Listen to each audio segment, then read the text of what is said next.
And we start with city news. Menus across New York City would be adding sugar warnings.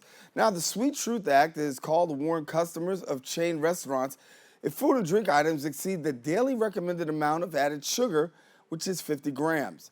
Now, the new warning bill does not ban sweet menu items. Instead, it will require chain restaurants defined as eateries with 15 or more locations in 5 boroughs to add a sugar warning icon to menu items exceeding 100% of the FDA's daily recommended amount of added sugar. In electric news, Con Edison is warning customers to expect higher prices for gas and electric services this winter. Now, the utility stated the average national gas heating customer using an average of 165 therms per month is expected to pay about $460 a month from November of 2022 to March of 2023. Now, according to Con Ed, the increases are a result of increases in the market cost of natural gas, which also impacts electric prices. In other news, Northwest Bronx Community Clergy Coalition held a rally and a community installation calling for community involvement in the city's renewed phase of redevelopment at the Kingsbridge Armory. Our BronxNet reporter, Sanji Lopez, was there. She has the details. Who's Bronx? Who's Armory? Who's Armory?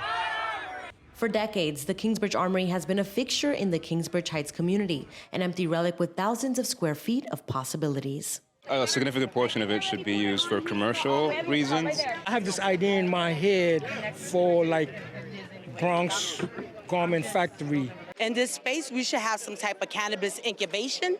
Other cultural events and commercial events. It could be put in use to generate revenue to benefit the community. And now, after plans to build an ice rink fell through in 2021, the Armory is entering a renewed phase of redevelopment. The city is seeking new projects to bring to the Armory, and the Northwest Bronx Community and Clergy Coalition and community members are asking for a seat at the table. What goes in here is up to you, not up to the developers. It's up to you. We young people have a lot to offer in this process. We also have a lot to gain and a lot to lose depending on what happens with the Armory. Public land, like the Armory, it shouldn't be sold to the highest bidder, but it should benefit local residents, local vendors, local unions, and the people who live in this community. We want to make sure that we have community input, we have community ownership, and that our vision is implemented on anything that happens in this space. In the next 6 months are extremely crucial to the redevelopment to make sure that it's equitable and that it's something that benefits the Bronx and this community. Amidst the redrawing of district lines, a community that spent decades to brainstorm ideas for the space is at risk of losing an opportunity to have a stake in the planning process. That's because the latest proposed map redesign by the Redistricting Commission removes the Kingsbridge Armory from District 14 and gives it to District 11, which is comprised of neighborhoods like Woodlawn and Riverdale. If the maps are finalized, those communities would have a stake instead.